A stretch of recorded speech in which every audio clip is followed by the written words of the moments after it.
का उल्लंघन करके उनके हाथ में दे दिया गया 6.5 करोड़ रुपए की वो लैंड थी। 106 करोड़ रुपए की वहाँ पर अल्कोहल की फैक्ट्री वो एस्टैब्लिश करने वाले थे। इसके बाद अब नए मामले सामने आए हैं। उसमें सबसे गंभीर मामला एक ये है कि शाहजहाँपुर के पास गट नंबर 8 में 4 हेक्टर यानी कि 10 एकड़ जमीन जो है ये सरकारी जमीन है। ये सरकारच्या परवानगी शिवाय हस्तांतर करता येत नाही। ये ट्रांसफर गवर्नमेंट की परमिशन के बगैर हो नहीं सकता है। ये एक प्रोसीजर है उसका। शाहजहाँपुर के अंदर आज मार्केट का रेट है तकरीबन 3 करोड़ रुपए प्रति एकड़ और सिरसाट साहब ने ये जमीन उनके बेटे के लिए है, 2 बेटों के लिए है। सिद्धांत संजय सिरसाट और तुषार संजय सिरसाट ये दोनों के नाम पे उन्होंने ये जमीन 10 एकड़ जमीन लिए है 1 करोड़ 10 लाख रुपए में। 10 एकड़ जमीन 1 करोड़ 10 लाख यानी कि 11 लाख रुपए प्रति एकड़ के हिसाब से उन्हें वो जमीन लिए है जिसका मार्केट वैल्यू आज के दिन 3 करोड़ रुपए है। दूसरा ये है कि मामला से कहीं पे खत्म नहीं होता है। ये जमीन कैसी ली गई, तो ये जमीन लेने के लिए 2022 के अंदर उस वक्त के राज्य मंत्री महसूल जो अब्दुल सत्तार साहब थे, उन्हीं की पार्टी से ताल्लुक रखते हैं, उन्होंने ऑर्डर पास किया था। इसके बावजूद भी कलेक्टर ऑफिस के कुछ अधिकारी जो है वो जमीन ट्रांसफर करके देने के लिए तैयार नहीं थे, क्योंकि उनका कहना था कि महसूल मंत्री का जो ऑर्डर है वो गोलमोल है, उसमें साफ नहीं लिखा हुआ है। और दूसरा नियम ये कहता है कि क्लास 2 की जमीन अगर रजिस्ट्री करवाने का है तो 50% ऑफ द मार्केट वैल्यू जो है वो चालान भर के गवर्नमेंट को देना पड़ता है, जो साहब ने नहीं दिए थे। तीसरा ये है, जरा खामोश बैठ जाए तो नहीं तो बाहर चले जाए प्लीज। अगर लैंड देने का मामला जब सामने आया तो कैसे एक सस्पेंडेड तलाठी बागड़े नाम का, जो तकरीबन मुझे बताया गया है कि वो 8 मरतबा सस्पेंड हो चुका है, सस्पेंड रहते हुए सिरसाट साहब ने उसको उस एरिया का इंचार्ज बना दिया जहां पे शाहजहाँपुर की ये जमीन थी, और उसने पूरा ये खेल खेला।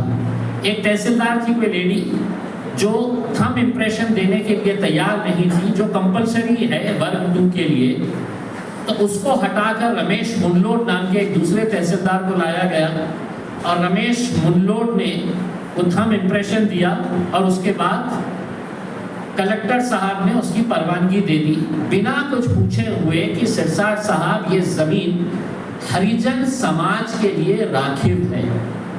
हरिजन समाज से सिरसाट साहब भी आते होंगे, लेकिन उस समाज के जो गरीब लोग हैं, शायद कितने लोगों ने कलेक्टर के पास निवेदन दिया है कि ये जमीन हमें दी जाए, और सरकार देती है वो लोगों को जो भूमिहीन है, जिनके पास जमीन नहीं है, जिनके पास छत नहीं है रहने के लिए, तो 1 एकड़ 2 एकड़ खेती करने के लिए देती है। मेरा सवाल ये है कि संजय सिरसाट साहब का बेटा ऐसा कौन सा गरीब है कि जिसको ये सरकारी जमीन मंत्री साहब पालक मंत्री रहते हुए अपने बेटे को फायदा पहुंचाने के लिए कलेक्टर ऑफिस के ऊपर दबाव डालकर ये रजिस्ट्री करवाए। तो जितने दोषी संजय सिरसाट साहब अपने पद का दुरुपयोग करने के लिए है, उतना ही दोषी वो कलेक्टर और वो तहसीलदार हैं जिन्होंने इस बेईमानी के काम को अंजाम दिया। जमीन खत्म नहीं हुई और चाहिए था, तो वही शाहजहाँपुर के गट नंबर 34 में इन्होंने तकरीबन 7 एकड़ जगह लिए, 2-2 एकड़ 2 गुंठे 2 एकड़ 6 गुंठे ऐसा करके 3 अलग अलग पार्टी से लिए। एक ही गट की जमीन, एक गट की जमीन 2 एकड़ तो कितने में लिए? 1.5 करोड़ में, 1 करोड़ 50 लाख। उसी गट की बाजू की जमीन 2 एकड़ कितने में लिए? तो 50 लाख रुपए में लिए। तीसरी जमीन उसी गट में, उसी के बाजू 2 एकड़ कितने में लिए? तो 60 लाख रुपए में लिए। तो ये मामले पूरे, पैसा दिया जा चुका है, अब और चाहिए जमीन। बड़े पाव के स्टॉल अगर अलग अलग जगह पे लगाना है तो और जमीन चाहिए, शहर में भी चाहिए। तो अदालत रोड के सामने की जमीन जबिंदा बिल्डर्स से खरीदी गई। अब खूबसूरती देखिएगा कि औरंगाबाद शहर की सबसे महंगी जमीन, सबसे महंगी किसी इलाके की जमीन कोई है तो वो जालना रोड की जमीन है। कोर्ट के सामने, एग्जैक्टली डिस्ट्रिक्ट कोर्ट के सामने, अदालत के सामने जमीन का रेट क्या है? 12,000 स्क्वायर फीट जमीन खरीदी गई। कितने में? तो महज 5.5 करोड़ रुपये में। यानी कि प्रति स्क्वायर फीट वो जमीन की कीमत आ रही है 4,800 रुपये के करीब, कुछ 4,800 रुपये। तो क्या 4,800 रुपये का रेट है वहां पे? मैं अगर कोई बेचना चाह रहा होगा तो मैं 10,000 और 12,000 के भी गिराक उनको दिला सकता हूं वहां पे। ये सब सस्ती जमीनें हैं तो मंत्री जी को क्यों मिल रही है, दूसरों को क्यों नहीं मिल रही है? अब हमारा ये सवाल है कि ये पैसा इतना आ कहां से रहा है, कौन दे रहा है? मेरी जानकारी के हिसाब से कल जब हम MIDC गए और मैंने अधिकारियों को कहा कि आपको फाइल मंगाइए तो हमें भी समझ में आएगा, तो मुझे बताया गया कि संजय सिरसाट के ताल्लुक से शेंद्रा की उस जमीन की पूरी फाइलें जो है वो हेड ऑफिस में मंगा ली गई है करके। यानी कि सारा खेल जो है वो अब MIDC हेड ऑफिस के अंदर खेला जा रहा है कि किस तरह से अपने आदरणीय मंत्री को बचाया जा सके करके। हम सवाल सिर्फ यही कर रहे हैं कि इतना पैसा ये मंत्री जी के पास आया कहां से? दूसरा सवाल ये कि आप हर रोज नींद में से उठे कि आपका चेहरा देखना पड़ता था टीवी पे, और आप दुनिया के हर मुद्दों के ऊपर बात करते हैं। आप इतने ज्ञानी हैं कि सीरिया से लेके, लेबनान से लेके, इजराइल से लेके, फलस्तीन से लेके, डोनाल्ड ट्रंप और एलोन मस्क के बारे में भी आप ज्ञान देते हैं हर रोज बैठ के। किसी के ऊपर इतना सा कोई आरोप आ गया तो चीख चीख के, चिल्ला चिल्ला के है तो आप उसका गिरबान पकड़ लेते हैं। आपके ऊपर हम इतने गंभीर सवाल आपके बारे में हमने मीडिया के सामने रखे, तो क्या मजबूरी है आपकी कि आप इसका जवाब नहीं दे पा रहे हैं?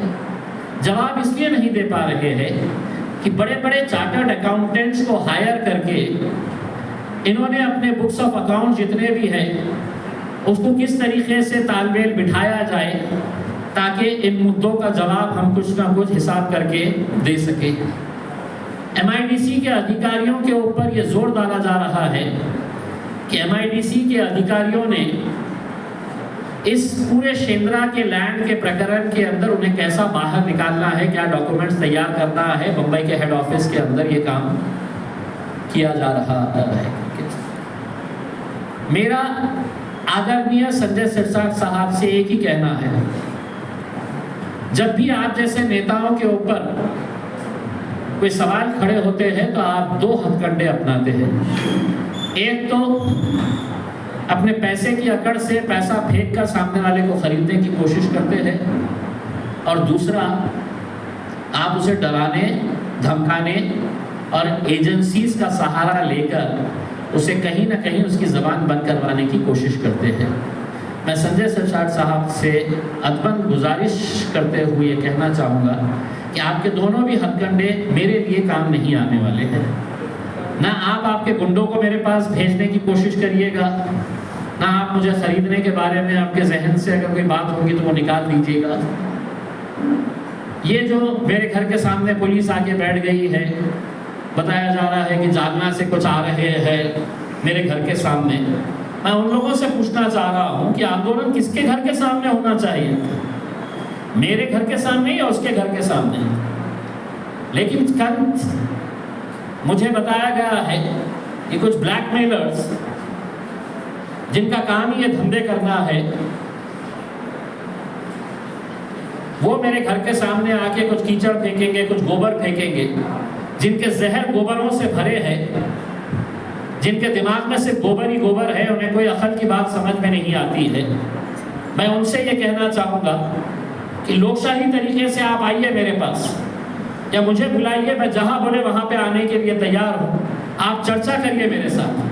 जो लैंड है ये 2022 के अंदर, दिसंबर 2022 के अंदर, तो पेपर देखो, तो दिसंबर 2022 के अंदर ये मामला सामने आया था। शाहजहाँपुर, सॉरी, जनवरी 2023 का ये मामला है, जो गट नंबर 8 का है, जो हरिजन समाज की ज़मीनें थी।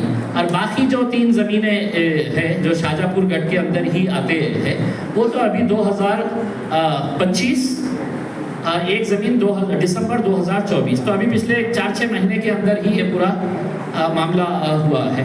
मेरे हिसाब से अगर हमने आंकड़े अगर निकाले तो आपको समझ में आ जाएगा कि ये इतने पीरियड के अंदर ये जो ज़मीनों का खेल खेला गया है।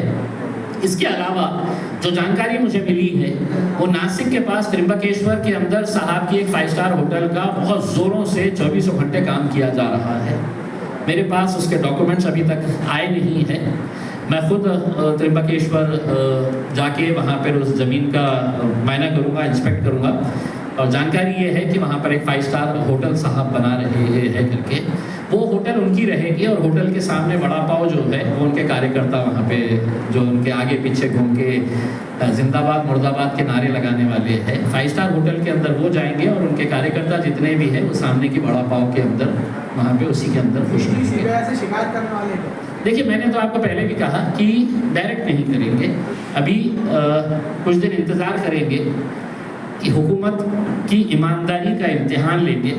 ये कितने ईमानदार है, ये अपने भाषणों में जब ईमानदारी का दर्स देते हैं, बहुत ईमानदारी की बातें करते हैं, भ्रष्टाचार के खिलाफ बातें करते हैं, तो इनका इम्तिहान है। हम देखेंगे कि मुख्यमंत्री देवेंद्र फडणवीस साहब सही मानों में जो भाषण में बोलते हैं वो करते हैं क्या। तो हम उनसे उम्मीद लगाएंगे कि कुछ इंक्वायरी करे करके उसमें, और अगर नहीं करते हैं तो फिर कुछ दिन इंतज़ार करके पूरे डॉक्यूमेंट्स सहित enforcement directorate, CBI, income tax, मैंने ऑलरेडी मुख्यमंत्री और गवर्नर साहब को पत्र भेज चुका हूँ कि आप हमें अपॉइंटमेंट दीजिएगा, हम आके आपको आपके मंत्री क्या क्या काम कारनामे अंजाम दे रहे हैं वो दिखाना चाहते हैं। और अगर समझ लीजिएगा नहीं करते हैं कुछ, तो फिर उसके बाद enforcement directorate, CBI, anti corruption wing और इनकम टैक्स, इनके सबको है तो डॉक्यूमेंट्स के साथ है तो ये सब पहुंचाया जाएगा। और इसके बावजूद भी अगर कुछ नहीं होता है तो कोई एक अच्छे वकील से अनुरोध करूंगा कि आप सामने आए, हमारा साथ दें, और हम अदालत के अंदर भी जाने की फिर तैयारी रखेंगे।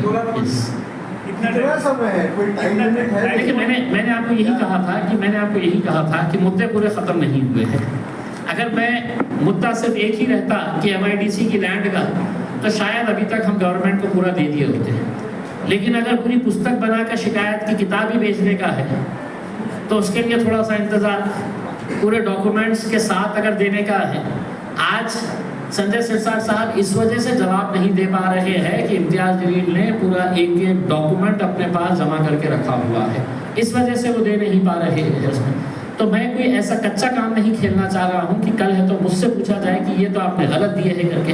हम पूरी तरीके से, हमारे पास डॉक्यूमेंट्स आ जाते हैं, पूरे इश्यूज उनके ख़त्म हो जाते हैं, उसके बाद 100% जो है हम ज़्यादा दिन नहीं, क्योंकि हमको भी मालूम है कि ये मुद्दा हट गया तो फिर कोई दूसरा मुद्दे के ऊपर चले जाते हैं करके, उसमें ये मुद्दे को हम रखेंगे। इन्होंने पूरे पेमेंट्स 5.5 करोड़ रुपये वहाँ का, फिर 6.5 करोड़ रुपये MIDC का, जालना रोड का 5.5 करोड़ रुपये, फिर 1.5 करोड़ रुपये शाहजहाँपुर का, 60 करोड़ रुपये शाहजहाँपुर का, 60 लाख रुपये शाहजहाँपुर का, फिर तीसरी लैंड 50 लाख रुपये शाहजहाँपुर की। और अभी अगर नासिक का त्रिंबकेश्वर का मिल गया तो एक 5 स्टार होटल भी आने वाली है।